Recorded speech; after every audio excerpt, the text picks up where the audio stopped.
अब देखो इसमें जो हमने पीछे 2 यूनिट कर रखे हैं वो आपके काइनेटिक थ्योरी के थे, ठीक है। अब जो ये नेक्स्ट यूनिट है आपका, ये फर्स्ट यूनिट है आपका, that is your moment of inertia वाला जो यूनिट है ना, वो फर्स्ट है, ठीक है। अब उसका आज वाला लेक्चर और कल वाला जो लेक्चर होगा वो लगभग बेसिक सा होगा, ठीक है। और उसमें आपका जो सिलेबस दे रखा है उसमें से आपकी फर्स्ट जो लाइन है वो 2 लेक्चर्स के अंदर कंप्लीट हो जाएगी, ठीक है। अब इसमें क्या है कि ये इसमें से क्वेश्चन ऐसा कोई नहीं है कि आज वाला लेक्चर और कल वाला लेक्चर के आपके एग्जाम में कुछ 6 या 8 मार्क्स में क्वेश्चन आ जाए, ठीक है। लेकिन आपको बेसिक है, बेसिक की नॉलेज होगी। आफ्टर दैट आप जो ये क्वेश्चंस आते हैं एग्जाम के अंदर 6 या 8 मार्क्स के अंदर, directly moment of inertia find करो, वो तभी आप फाइंड कर पाओगे अगर आपको बेसिक इसके बारे में नॉलेज है कि ये मोमेंट ऑफ इनर्शिया था क्या, ये किस तरह से स्टार्टिंग हुई है, क्यों यहाँ पे हम यूज़ कर रहे हैं इस वर्ड को या इस चीज़ को फाइंड क्यों कर रहे हैं, ठीक है। तो first of all we need to know about कि ये मोमेंट ऑफ इनर्शिया है और किस चीज़ का होता है ये मोमेंट ऑफ इनर्शिया, ठीक है। तो फर्स्ट ऑफ ऑल हमें पहले ये पता हो कि ये जो मोमेंट ऑफ इनर्शिया, जहाँ हम ये चीज़ जो फाइंड करते हैं, ये जो प्रॉपर्टी है, ये हम किस चीज़ के लिए अप्लाई करते हैं, ये आपकी रिजिड बॉडी के लिए एप्लीकेबल है, ठीक है। तो फर्स्ट ऑफ ऑल हमने ये स्टडी करना है कि ये जो रिजिड बॉडी है वो है क्या चीज़, किसको हम रिजिड बॉडी बोलेंगे, ठीक है। फॉर एग्जाम्पल फैन हो गया, ठीक है। आप रूम में बैठे हो, आई थिंक फैन वगैरह इस वक्त चल रहा होगा, तो वो जो आपका फैन है वो एक रिजिड बॉडी है, ठीक है। अब जो रिजिड बॉडी है वो देखो उसकी प्रॉपर्टी क्या होती है, shape remains unchanged during motion, ठीक है। कोई भी बॉडी जिसकी शेप ना चेंज हो ड्यूरिंग इट्स मोशन तो हम उसको रिजिड बॉडी बोलते हैं। या आप सिंपल कह सकते हो, मान के चलो ये मैंने कोई रिजिड बॉडी है, इस तरह कोई नॉन यूनिफॉर्म सी शेप ले ली हमने, कंसीडर कर ली, एंड ये अपने पास क्या है, दैट इज रिजिड बॉडी है। अब इसमें क्या है, अब इसमें देखो, अब चलो ये रिजिड बॉडी है, अब यहाँ पे क्या है कि इस बॉडी के लिए 2 पार्टिकल मैं चूज कर रहा हूँ। मान के चलो ये मेरा पार्टिकल है P1 और ये मेरा पार्टिकल है P2, और इन दोनों के अंदर जो डिस्टेंस है मान के चलो वो x डिस्टेंस है। अब जैसे ही ये जो बॉडी है ये रोटेट करेगी या इस साइड जाएगी और रोटेट करेगी, दोनों के साथ में चल रहे हैं, तो उस वक्त इन पार्टिकल P1 और P2 के इन बिटवीन जो डिस्टेंस है वो चेंज नहीं होगी। उस बॉडी को हम बोलते हैं that is your rigid body, ठीक है। तो रिजिड बॉडी वो है जिसकी जो शेप है वो रिमेन अनचेंज्ड है, वो चेंज ना हो ड्यूरिंग मोशन, वो रिजिड बॉडी है। एंड ऑल्सो हम ये भी कह सकते हैं कि अगर रिजिड बॉडी के लिए 2 पार्टिकल्स है मेरे पास, ठीक है, मान के चलो P1 एंड P2 है, अगर मोशन के ड्यूरिंग उन दोनों पार्टिकल्स के इन बिटवीन जो डिस्टेंस है वो चेंज नहीं हो रही, तो उसको हम रिजिड बॉडी बोलते हैं। अच्छा बच्चे, दूसरा ये है कि कोई भी बॉडी है ना वो नंबर ऑफ पार्टिकल्स ही मिलकर बनती है ना, ऐसा तो है नहीं कि फैन वगैरह है छोटे छोटे पार्टिकल अटैच किए हैं फिर जाके वो टोटल बॉडी कंप्लीट बनी है, ठीक है। कोई हमारे पास वुडन पीस है वगैरह है, ठीक है, तो वो भी छोटे छोटे पार्टिकल छोटे छोटे ज्वाइन होते हैं फिर ही वो टोटल बॉडी बनती है। तो इसलिए हम छोटे छोटे जो रिजिड बॉडी है वो combination of large number of particles है, ठीक है। तो वो अगर उन पार्टिकल्स के अंदर जो डिस्टेंस है वो मोशन के साथ चेंज नहीं हो रही तो उसको हम बोलेंगे रिजिड बॉडी, ठीक है। अगर वो चेंज हो रही है तो वो आपकी बॉडी जो है वो क्या है, रिजिड नहीं है, ठीक है। अब नेक्स्ट देखो, अब जो रिजिड बॉडी है हम यहाँ पे मोशन की बात कर रहे हैं। Now what are the type of motion that can be change the motion of the body, वो कौन कौन से मोशन हो सकते हैं, ठीक है, जो बॉडी की शेप वगैरह चेंज कर सकते हैं, वो मोशन कौन कौन से हैं। सिंपल वे है ट्रांसलेशनल और दूसरा हमारे पास रोटेशनल। अब इसमें जो रिजिड बॉडी के लिए है, रिजिड बॉडी है तो दैट मीन्स के उसकी जो शेप है वो चेंज नहीं करेंगे, यहाँ पे हम ऐसे मोशन की स्टडी करेंगे। अब जरूरी नहीं होता कि ट्रांसलेशन मोशन हो रहा है तो शेप चेंज नहीं होगी, रोटेशनल हो रहा है तो चेंज नहीं होगी, बट ये रिजिड बॉडी के लिए है। कोई भी बॉडी हो, मान के चलो ये मेरे पास कोई पीस है, अब इसके ऊपर हमने कोई फोर्स इस साइड लगा दिया, ठीक है, और ये इसकी डिस्टेंस यहाँ से मूव करके ये ब्लॉक यहाँ पे आ गया, तो अब इसको क्या बोलोगे, ये कौन सा मोशन होता है, इस मोशन को हम बोलते हैं ट्रांसलेशनल मोशन। जो किसी स्ट्रेट लाइन के लॉन्ग होता है, एक्स एक्सिस में, वाई में या जेड में, एक एक्सिस में चल रहा है, वो आपका ट्रांसलेशनल मोशन है। ठीक है, तो यहाँ पे हमने स्टडी करना है कि जो रिजिड बॉडी है उसके अंदर कौन कौन से मोशन हो सकते हैं। First of all translational motion हो सकता है, सेकंड वन आपके पास रोटेशनल। नाउ ट्रांसलेशनल कौन सा है? ट्रांसलेशनल वो है जिसमें जो आपकी बॉडी है वो किस लाइन में मूव करेगी, that is in straight line. ठीक है, वो आपकी स्ट्रेट लाइन के अंदर मूव करेगी। वो आपके पास कौन सा मोशन होगा? वो आपके पास होगा ट्रांसलेशनल मोशन। लेकिन जो रोटेशनल होता है उसके अंदर जो आपकी बॉडी है वो कौन सा मोशन करेगी? That is a circular motion करेगी। ठीक है, दैट इज सर्कुलर मोशन। यहाँ पे जो मोशन अचीव होगा वो आपके पास होगा सर्कुलर। ठीक है, तो मोशन जो है रिजिड बॉडी का एक ट्रांसलेशनल है, एक रोटेशनल है। ट्रांसलेशनल में आपकी जो बॉडी है वो स्ट्रेट लाइन में मूव करेगी, रोटेशनल में आपकी बॉडी जो है वो किस एक्सिस में, सर्कुलर मोशन में मूव करेगी।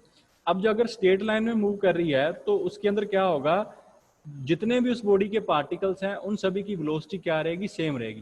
That is the velocity of every particle of a rigid body is same at any time. अगर वो ट्रांसलेशनल मोशन कर रही है तो वेलोसिटी हर पार्टिकल की सेम होगी। बट अगर वो रोटेशनल मोशन करेगी ना, उस वक्त डिफरेंट पार्टिकल्स जो हैं उनकी वेलोसिटी क्या होगी? डिफरेंट जो मेरे पास है वेलोसिटी होगी। अगर ये रिजिड बॉडी है तो इसमें P1 की वेलोसिटी अलग होगी, P2 की वेलोसिटी अलग होगी, बट इन दोनों की जो एंगुलर वेलोसिटी होगी ना, जिसको हम एंगुलर बोलेंगे यहाँ पे, that is the angular velocity, वो सेम होगी। यहाँ पे angular velocity that is same. Angular velocity यहाँ पे अलग नहीं होगी, एंगुलर वेलोसिटी आपकी होगी सेम। ठीक है, अब देखो सिंपल चीज है ना, अगर मान के चलो हम सिंपल केस कंसीडर कर रहे हैं, अगर सिंपल मैं चूज करूं तो डिस्प्लेसमेंट मान लो, हम नॉर्मल केस कर रहे हैं, दैट इज डिस्प्लेसमेंट। अब जैसे ही वो ट्रांसलेशनल से रोटेशनल मोशन के अंदर आ गया तो डिस्प्लेसमेंट चेंज हो जाएगा एंगुलर डिस्प्लेसमेंट के अंदर। ठीक है, अच्छा दूसरा वेलोसिटी, ये लीनियर वेलोसिटी है सिंपल। अब जैसे ही आपने रोटेशनल मोशन किया तो रोटेशनल में वेलोसिटी नहीं होती, वहां पे आपके पास कौन सी वेलोसिटी होती है? That is the angular velocity होती है। अच्छा एक चीज यहाँ पे और याद कर लो कि सिंपल केस के अंदर हमारे पास फोर्स होता है। अगर ट्रांसलेशनल मोशन है तो वहां पे आपके पास फोर्स होगा, यहां पे आपके पास टॉर्क होगा। ठीक है, दैट इज टॉर्क होगा। ये आपका लीनियर मोशन वाला केस चल रहा है, लीनियर में डिस्प्लेसमेंट है, वेलोसिटी है, फोर्स है, और ये आपका चल रहा है रोटेशनल वाला केस चल रहा है। क्लियर है? कोई कंफ्यूजन इसके अंदर है? डिस्प्लेसमेंट ही है, लेकिन वो रोटेशनल वाली डिस्प्लेसमेंट होती है, उसको एंगुलर डिस्प्लेसमेंट बोल देते हैं। वेलोसिटी सिंपल थी लीनियर मोशन में, लेकिन जैसे ही वो रोटेशनल मोशन के अंदर गई उसको हमने क्या बोलना है? एंगुलर वेलोसिटी बोलना है, क्योंकि वो रोटेट कर रही है ना, तो एंगुलर वेलोसिटी उसको बोले हुए। अगर सिंपल केस है तो वहां पे हम फोर्स बोलते हैं, लेकिन जैसे आपकी बॉडी कोई रोटेट कर रही है तो उसके ऊपर वो होती फोर्स है, पर फोर्स को वहां पे टॉर्क बोलते हैं। वो आगे स्टडी करेंगे, इंपॉर्टेंट टॉपिक है ये, टॉर्क वगैरह क्या है। तो यहाँ पे ये चीज क्लियर है कि मोशन कौन कौन से हो सकते हैं? दो मोशन है, एक आपका ट्रांसलेशनल हो सकता है, दूसरा आपका रोटेशनल हो सकता है। ट्रांसलेशनल में सब पार्टिकल्स की वेलोसिटी सेम रहती है, लेकिन रोटेशनल में सब पार्टिकल की वेलोसिटी सेम नहीं रहती, बट एंगुलर वेलोसिटी सेम रहती है। ठीक है, अच्छा अब नेक्स्ट देखो, ये आपका सिंपल था दोनों में। अब आगे यहाँ पे मेन डिफरेंस दे रखे हैं। अगर ट्रांसलेशनल मोशन है तो मोशन आपका कहाँ होगा? अलोंग स्ट्रेट लाइन, मैंने एक्सप्लेन कर दिया। अगर रोटेशनल मोशन है तो आपका मोशन कौन सा होगा? सर्कुलर मोशन होगा। रोटेशन कैसी होती है? कोई बॉडी है इस तरह से रोटेट करेगी, या दैट इज रोटेशनल मोशन हो गया। ठीक है, अच्छा नेक्स्ट मेरे पास आएगा, अगर आप ट्रांसलेशनल मोशन है तो वहां पे आप वेलोसिटी कौन सी कंसीडर करते हो? वहां पे हम कंसीडर करते हैं, वी कंसीडर लीनियर वेलोसिटी। वहां पे हम लीनियर वेलोसिटी कंसीडर करते हैं। लेकिन जैसे ही वो चेंज होगी रोटेशनल मोशन के अंदर, तब वहां पे आपके पास वेलोसिटी कौन सी आएगी? We consider angular velocity. Clear है? ठीक है ना? तो ये आपके पास डिफरेंस है यहाँ पे ट्रांसलेशनल मोशन एंड रोटेशनल के अंदर। अच्छा नेक्स्ट, जो ट्रांसलेशन हो सकता है, फॉर एग्जांपल अगर ये मेरे पास कोई ब्लॉक है, ये एक्स में भी मूव कर सकता है, इसको आप वाई एक्सिस में भी मूव करवा सकते हो, इसको आप जेड एक्सिस में भी मूव करवा सकते हो। तो दैट मीन्स कि वो आपका 3 डायमेंशनल हो सकता है, 1D 2D 3D कुछ भी कर सकते हो आप। तो ट्रांसलेशनल मोशन आपका 1D 2D and 3D possible है, लेकिन जो रोटेशनल है ना वो सिर्फ आपका 2D और 3D मोशन पॉसिबल है। वहां पे आपका 1D नहीं होता रोटेशन, वन डायमेंशन के अंदर रोटेशन नहीं होती। मिनिमम 2 आएगा, जैसे सर्कल आ गया, 3 है तो स्फीयर आ गया। ठीक है, क्लियर है? अच्छा, नेक्स्ट आ गया मेरे पास, जैसे सिंपल केस के अंदर डिस्प्लेसमेंट होती है, लीनियर डिस्प्लेसमेंट होती है, रोटेशनल के अंदर हम क्या कंसीडर करेंगे, वहां पे हम एंगुलर डिस्प्लेसमेंट कंसीडर करेंगे। इसके अंदर हमने फोर्स कंसीडर करना है, ठीक है, यहाँ पे हमने फोर्स कंसीडर करना है, यहाँ पे हमने टॉर्क कंसीडर करनी है। ये फोर्स ही है बट थोड़ा सा वे अलग हो जाता है, ठीक है। तो ये जो आपके हैं, these are the main differences between translational motion and rotational motion, ठीक है। तो आपको हमेशा याद रखना है कि जो आपका ट्रांसलेशनल है उसके अंदर हमने वेलोसिटी कंसीडर करनी होती है लीनियर, लेकिन जो रोटेशनल होती है वहां पे आपने कौन सी वेलोसिटी कंसीडर करनी है, वहां पे हमने कंसीडर करनी है एंगुलर वेलोसिटी। तो जो लीनियर मोशन होता है वो स्ट्रेट लाइन के लॉन्ग होता है, एक्स में हो सकता है, वाई में हो सकता है, जेड में हो सकता है, तो it means 1D 2D and 3D possible है। बट जो आपका रोटेशनल मोशन है वो आपका मिनिमम 2 या 3 के अंदर हो सकता है, ठीक है, 2D और 3D स्पेस के अंदर हो सकता है। तो ये क्लियर है? किसी बच्चे को कोई कंफ्यूजन थे इसमें कि रोटेशनल मोशन क्या है, ट्रांसलेशनल मोशन क्या है, और उन दोनों के अंदर मेन जो डिफरेंसेस हैं वो क्या है, ठीक है। अब इसमें ज्यादा हम डीप डाउन नहीं जा सकते क्योंकि हमें मेन टॉपिक्स करने हैं, तो बेसिक आइडिया आपको क्लियर हो गया। किसी को कंफ्यूजन है तो हैंड रेज कर लो, नहीं तो फिर नेक्स्ट करें। क्लियर है सभी को? चलो ठीक है, अब नेक्स्ट देखो। अब मेरे पास नेक्स्ट क्या है, अब आएगा general motion of a rigid body. अब हमने रिजिड बॉडी का मोशन देखना है, ये that is not very important with your exam point of view, ये वाला जो मोशन है, बट आपको जस्ट अंडरस्टैंडिंग होनी चाहिए कि हमने आगे जो स्टडी करनी है किसी रिजिड बॉडी की, तो आप स्टडी कैसे करोगे, ठीक है ना, कौन कौन से आपको स्टेप जो है वो अचीव करने, आफ्टर दैट आप उसका मूवमेंट ऑफ इनर्शिया वगैरह, कोई फोर्स वगैरह, टॉर्क वगैरह निकाल सकते हो। तो वो सारी चीजें हमने इस टॉपिक के अंदर देखनी है, ठीक है। तो पहली बात तो ये है कि रिजिड बॉडी हम कब बोलेंगे कि वो जनरल मोशन के अंदर है, जब वो ट्रांसलेशनल मोशन भी करे और रोटेशनल भी करे, दोनों कर रही है। If possess the translational as well as rotational motion, ठीक है ना, उस बॉडी को हम बोलेंगे कि this body is in general state of motion, कि वो जनरल सा मोशन कर रहे। जनरल का मतलब है कि ट्रांसलेशनल भी है और रोटेशनल भी है, दोनों आगे वहां पे, ठीक है।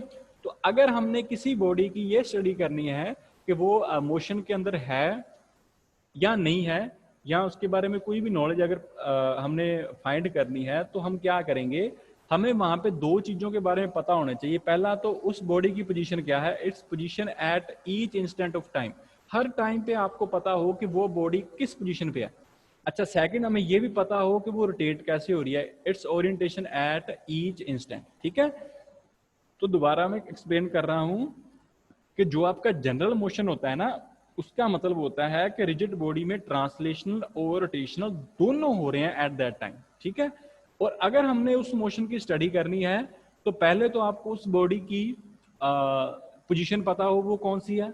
आफ्टर दैट आपको ये भी पता हो कि वो जो बॉडी है उसकी ओरिएंटेशन क्या है, वो रोटेट कैसे हो रही है, ठीक है। अब अच्छा, ये डायग्राम देखो, इसी से सारा क्लियर हो जाएगा, कोई ज्यादा इसमें कंफ्यूजन वाली बात नहीं है। ये टॉपिक थोड़ा सा लेंथी रखा है, इजी है। अब देखो हमने क्या किया कि हमने एक रिजिड बॉडी कंसीडर कर ली। ये जो रेड कलर के अंदर मैं रिप्रेजेंट कर रहा हूं, ये आपकी जो है, ये आपकी रिजिड बॉडी है, ठीक है। This one is your rigid body है। अब ये जो आपकी है, ये सारी आपकी रिजिड बॉडी है। अब क्या करना है कि इस रिजिड बॉडी का हमने कोई एक जस्ट पॉइंट चूज कर लेना, दैट डजंट मैटर कि आपने कहां पे चूज किया है, वो आप एक पॉइंट चूज कर सकते हो। मान के चलो मैंने ये पॉइंट चूज कर लिया और इसको नेम दे दिया, दैट इज ओ डैश। ये वाला जो पॉइंट है ये आपका ओ डैश पॉइंट, ठीक है, ओ डैश। और इस ओ डैश का जो पोजीशन वेक्टर है किसी ओरिजिन ओ से, वो हमने दे दिया, उसका नेम क्या है, आर वेक्टर है, ठीक है।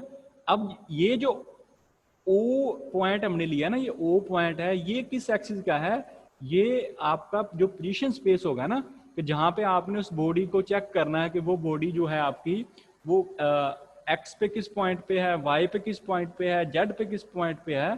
तो ये जो आपका पॉइंट है, ये जो एक्स वाई जेड एक्सिस है, ये आपको क्या देंगे, ये आपको देंगे that is the position of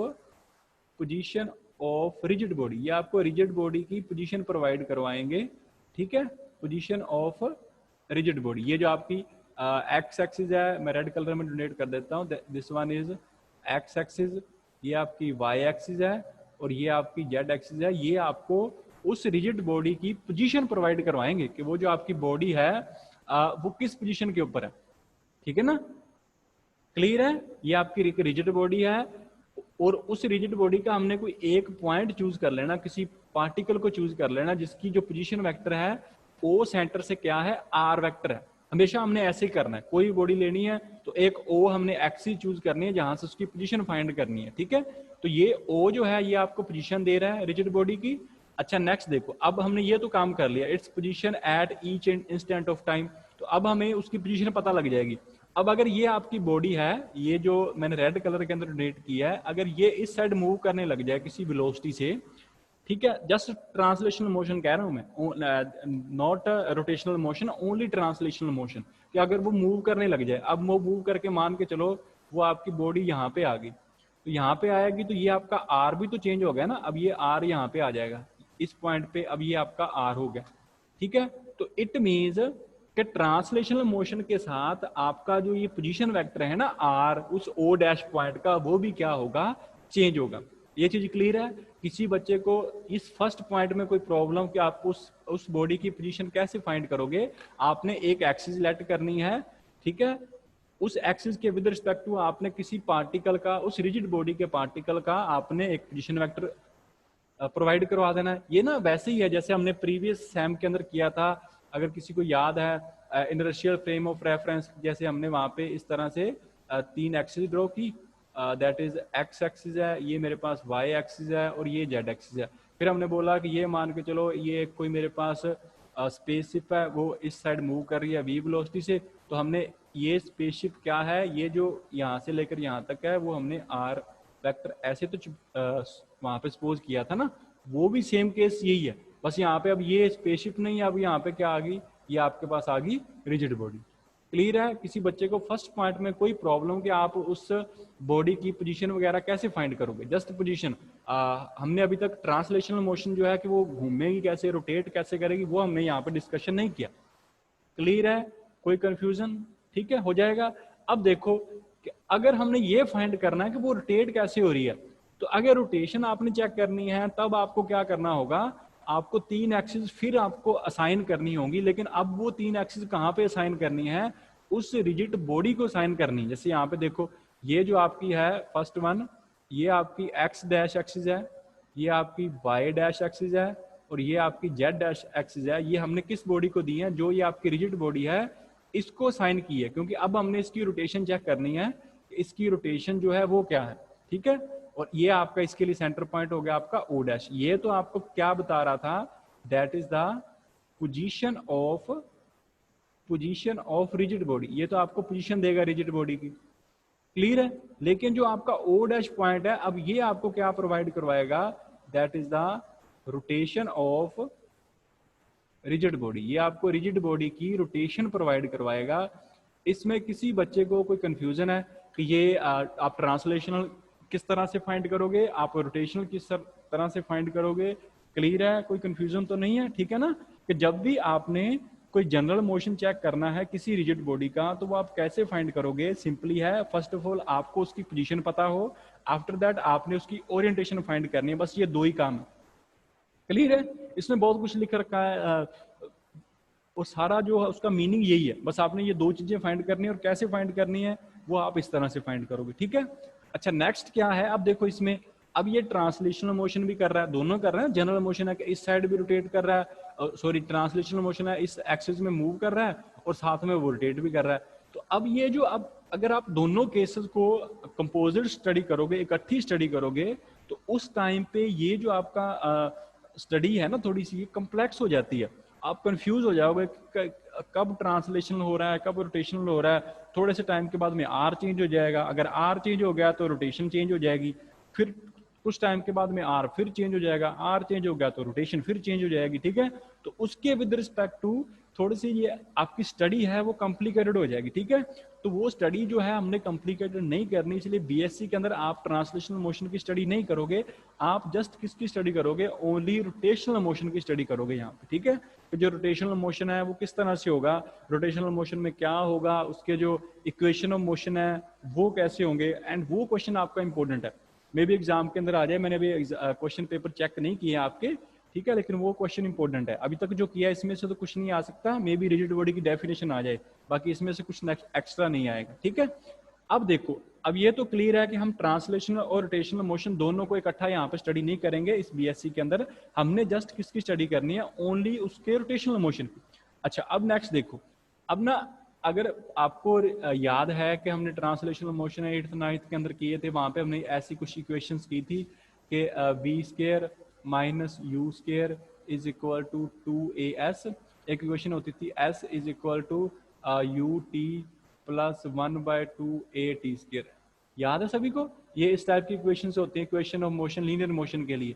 अब सिमिलरली हमने ऐसी ही इक्वेशंस फाइंड करनी है, लेकिन किस मोशन के लिए, और रोटेशनल मोशन के लिए फाइंड करनी है नेक्स्ट। ठीक है, अब वो देखो कि आप जो इक्वेशन है उसको किस तरह से फाइंड करोगे। अभी यहाँ तक हमने, क्योंकि हमने ट्रांसलेशनल मोशन नहीं करना यहाँ पे, हमने रोटेशनल करना है, तो हमें इक्वेशन ऑफ मोशन की जरूरत पड़ेगी, मे बी पड़ जाए आगे। नेक्स्ट आपको जो रोटेशनल मोशन है उसके बारे में नॉलेज होनी चाहिए। ठीक है, अच्छा अब देखो रोटेशनल मोशन जो है, इक्वेशन जो है आपकी, आई थिंक ये आपका फर्स्ट टॉपिक भी है इक्वेशन वाला, रोटेशन। चलो इक्वेशन वैसे तो नहीं दे रखा, चलो देख लो।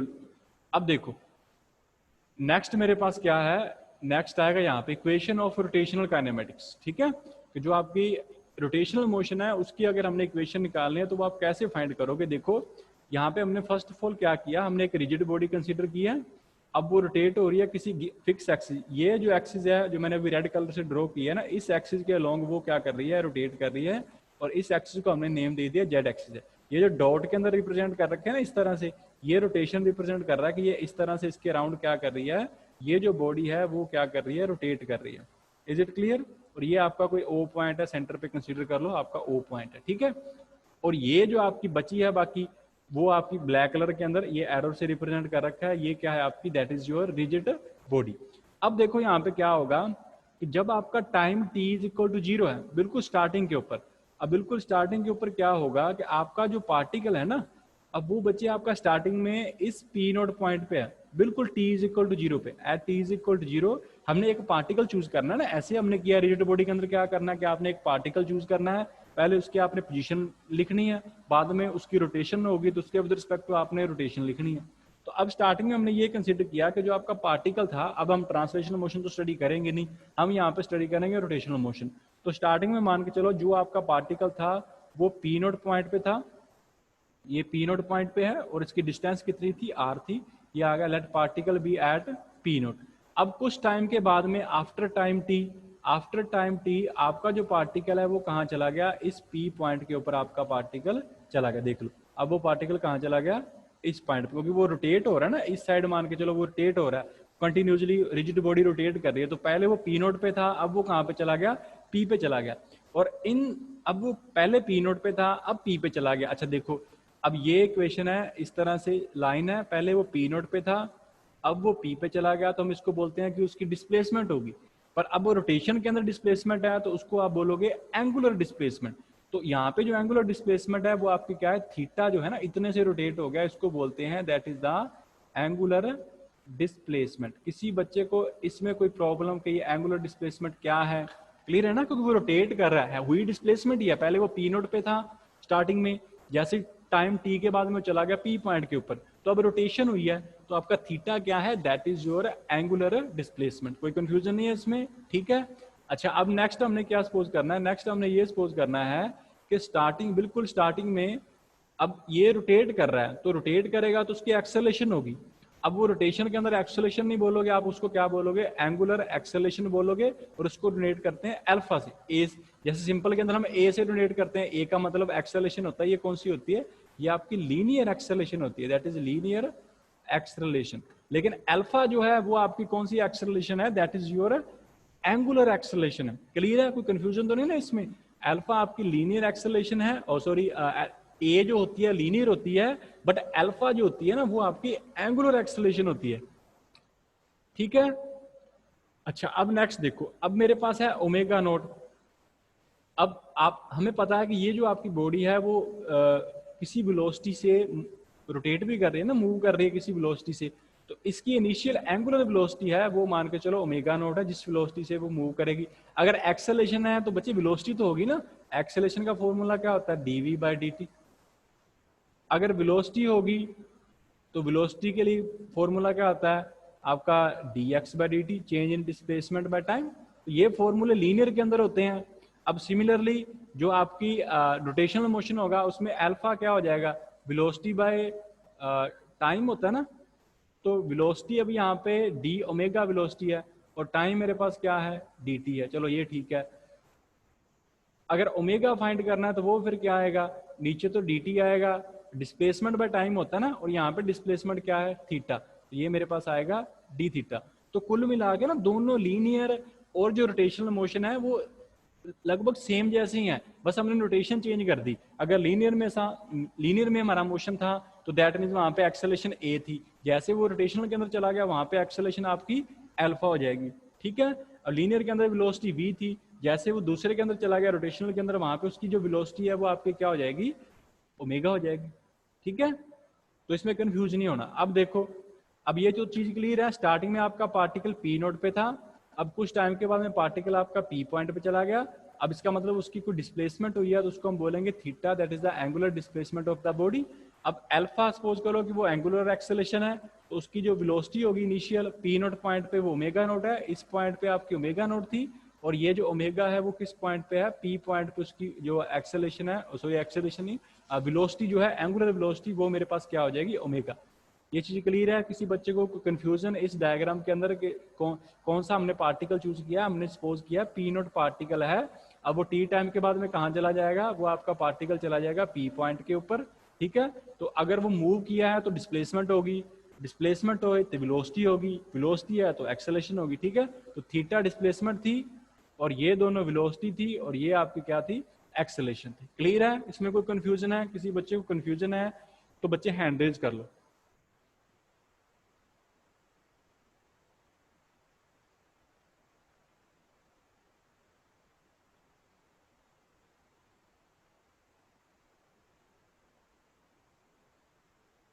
हाँ जी, क्लियर है सभी को? चलो ठीक है। अब नेक्स्ट देखो, अब इसका एक्सप्रेशन शुरू होगा।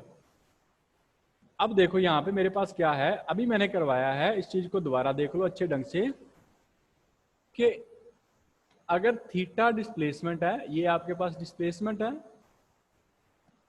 दैट इज डिस्प्लेसमेंट है। तो अगर ये डिस्प्लेसमेंट है तो फिर वेलोसिटी भी तो होगी ना, लेकिन यहाँ पे हम वेलोसिटी को लिखते हैं ओमेगा से।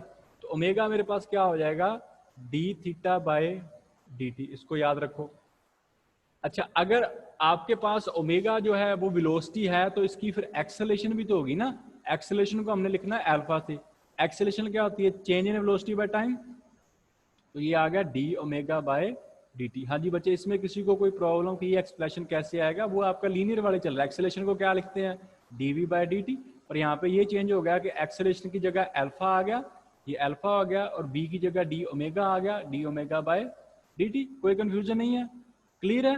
तो अब इस इक्वेशन का हमने यूज करना है कि जो आपका अल्फा है वो आपके पास क्या है, D omega by d T है। तो ये देखो यहाँ पे, अब ये अल्फा है मेरे पास, वो आया D omega by d t. तो यहाँ से हमने क्या किया, डी ओमेगा एक साइड रह गया और दूसरी साइड ले गए अल्फा इंटू क्या आ गया, डी टी। अब अभी स्टार्टिंग में किया है कि जब मेरे पास time t is equal to 0 था तो आपके पास जो एंगुलर वेलोसिटी थी वो क्या थी, ओमेगा नॉट, और जब time is equal to t हो गया तो एंगुलर वेलोसिटी क्या होगी, ओमेगा। तो अब इन दोनों इक्वेशन का यूज करके इसका आपने करना है इंटीग्रेशन। तो इंटीग्रेशन करोगे तो d omega is equal to alpha constant है, इंटीग्रेशन क्या आ गया, डी टी। और सिचुएशन क्या है, आपकी कंडीशन है ओमेगा नोट से लेकर कहाँ तक जाना है, ओमेगा, और टाइम ये डी टी है तो डी टी की 0 से लेकर कहाँ जाना है, टी जाना है ना। ये देखो 0 से टी आया है और ओमेगा नोट से ओमेगा, और ये रहा यहाँ पे, ये इक्वेशन आ गई, ठीक है। अब डी ओमेगा है तो डी ओमेगा का इंटीग्रेशन करोगे तो क्या आएगा, ओमेगा आएगा। तो उसकी लिमिट क्या आएगी, एक ओमेगा नोट आएगी और दूसरी आएगी ओमेगा, और यहाँ पे अल्फा है और इसका करोगे इंटीग्रेशन तो टी आएगा। लिमिट मेरे पास क्या आएगी, 0 इंटू टी आएगी। तो यहाँ से सोल्व करोगे तो upper limit minus lower limit is equal to alpha into t आ गया। Omega minus omega not is equal to alpha t, ये equation, omega minus omega not equal to alpha t. Clear है? कोई confusion तो नहीं है? अब यहाँ पे क्या करना है, ओमेगा आपने एक साइड रखना है, बाकी दोनों दूसरी साइड चले गए। Omega is equal to omega nought plus alpha t. अभी हमने किया, ओमेगा जो होती है वो वेलोसिटी होती है, तो वेलोसिटी जो होती है वो डिस्प्लेसमेंट अपॉन टाइम होती है, और यहाँ पे डिस्प्लेसमेंट क्या है, डी थीटा। तो यहाँ पे ओमेगा की जगह आपने क्या वैल्यू पुट कर देनी है, d theta by d t. तो ये वैल्यू पुट कर दी, ये आ गई d theta by d t. इस ओमेगा की जगह आपने वैल्यू पुट कर दी d theta by d t. बाकी इक्वेशन आपकी क्या है, सेम। कोई कंफ्यूजन इसके अंदर, क्लियर है, इजी है ये वाली चीज। अब नेक्स्ट देखो, अब नेक्स्ट मेरे पास क्या है, अब यहाँ पे क्या करना है आपने, ये डी टी इस साइड चला जाएगा तो यहाँ पे डी टी आ जाएगा। अब दूसरी साइड भी मल्टीप्लाई होगा, दोनों साइड ही होगा ना, तो यहाँ पे भी मेरे पास क्या आ जाएगा, डी टी आ जाएगा। अब हमने क्या करना है, यहाँ पे थीटा की लिमिट पुट कर देनी है। अब स्टार्टिंग में मेरे पास थीटा क्या था, जीरो था। कब, जब मेरे पास टाइम की वैल्यू क्या थी, जीरो। बिल्कुल जीरो पे डिस्प्लेसमेंट तो थी ना, डिस्प्लेसमेंट थी ही नहीं, ठीक है। और थीटा इज इक्वल टू, जब थीटा हो गया तब मेरे पास टाइम कितना था, टाइम हो गया था t is equal to t. It mean इसका इंटीग्रेशन करना है जीरो से थीटा, और इसका टाइम है तो इसका इंटीग्रेशन करोगे जीरो से टी, इसका भी टाइम है, इसका इंटीग्रेशन करोगे जीरो से टी। कोई कंफ्यूजन, क्लियर है। अच्छा अब नेक्स्ट देखो यहाँ पे, अब ये लिमिट अप्लाई करोगे इंटीग्रेशन के ऊपर, तो ये आ गया मेरे पास, ये देख लो, ये आपने जीरो से थीटा किया, ओमेगा नॉट कांस्टेंट था, ये जीरो से टी है, और ये आपका जीरो से टी है, ठीक है। तो अब इंटीग्रेशन करोगे, डी थीटा है, अब डी थीटा का इंटीग्रेशन थीटा होगा, लिमिट पुट करोगे तो सिर्फ थीटा आएगा। ओमेगा नॉट बाहर था, ये सेम आ गया। अब डी टी का इंटीग्रेशन क्या होता है, टी होता है, तो टी आ गया। अब सिमिलरली अल्फा बाहर था तो अल्फा आ गया। अब इंटीग्रेशन ऑफ जीरो से टी, टी का इंटीग्रेशन क्या होगा, अब टी का क्या हो जाएगा, वो आपका होगा T square divide by T square divide by two, और लिमिट आपकी जीरो से टी है, तो अपर लिमिट पुट करोगे तो आपका आ गया 1/2 अल्फा इंटू टी स्क्वेयर, ठीक है। कोई कंफ्यूजन तो नहीं है इसके अंदर, ठीक है। अब ये इक्वेशन कौन सी आ गई, देखो ना, ये थीटा है, डिस्प्लेसमेंट है।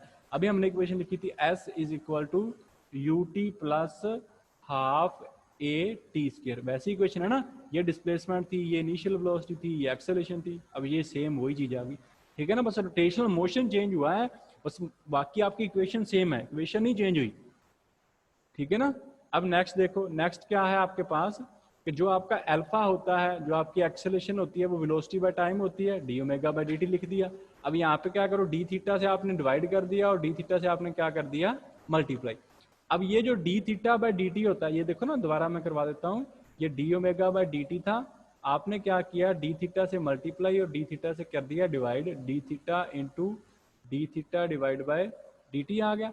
अब ये जो d theta by d t होता है, change in displacement by time velocity होता है ना, तो ये ओमेगा आ गया, d omega divide by d theta. तो यहाँ से आपने क्या करना है, ये जो मेरे पास वैल्यू है अल्फा की वैल्यू आ गई omega d omega by d theta, तो ये आ गया alpha d theta is equal to omega d omega, दोनों साइड लेफ्ट राइट कर लेना, ठीक है। अब देखो, अब सेम इक्वेशन वही है, टाइम आपके पास जब जीरो था तो थीटा जीरो था, और ओमेगा इज इक्वल टू क्या था, ओमेगा नोट था। जब टाइम की वैल्यू टी होगी, theta is equal to theta हो गया, और ओमेगा इज इक्वल टू क्या हो गया, ओमेगा हो गया। तो अब यहाँ पे भी आपने इंटीग्रेशन कर देना है, यहाँ पे भी आपने इंटीग्रेशन करना है। तो ये थीटा की लिमिट है तो जीरो से थीटा आएगा, ओमेगा की लिमिट है तो ओमेगा नोट से लेकर कहाँ तक आएगा, ओमेगा। तो ये तो सॉल्व हो जाएगा, बिल्कुल इजी है, इसमें तो कोई कंफ्यूजन है ही नहीं, ठीक है। इंटीग्रेशन को सॉल्व कर लेना तो ये इक्वेशन आ जाएगी। इसको अब इक्वेशन ये कौन सी है, v square minus u square is equal to 2as, v velocity की जगह ओमेगा आ गया, इनिशियल वेलोसिटी की जगह ओमेगा नोट आ गया, ए की जगह आपका अल्फा आ गया, और थीटा की जगह आपका एस आ गया, ठीक है। तो इट मींस जो न्यूटन्स के लॉ है ना, सिंपल जो थे, जो हमने इक्वेशंस बनाई थी, इक्वेशन ऑफ मोशंस, वो स्टिल आपके एप्लीकेबल हैं, बस आपने रोटेशन चेंज किया है। वहाँ पे सिंपल डिस्प्लेसमेंट हम एक्स से लिख देते हैं, यहाँ पे हमने किससे लिखी है, थीटा से लिखी है, ठीक है। किसी बच्चे को कोई कंफ्यूजन, ये आपकी जो इक्वेशन ऑफ, ये जो रोटेशन की इक्वेशंस हैं, इनको कर लेना बच्चे। मे बी अब मैंने पेपर जो है आपके एग्जाम वो चेक नहीं कर रखे, किस टाइप के क्वेश्चंस उन्होंने इस लेसन में से, यूनिट में से उन्होंने पूछे हैं, तो इस टॉपिक को कर जरूर लेना। रिजिड बॉडी की डेफिनेशन है वो तो नेसेसरी है, और रोटेशनल और जो आपका सिंपल था, उन दोनों के अंदर क्या डिफरेंस है वो भी अच्छे ढंग से कर लेना, ठीक है बच्चे। किसी बच्चे को कोई प्रॉब्लम इसके अंदर तो अभी हैंड रेज कर लो।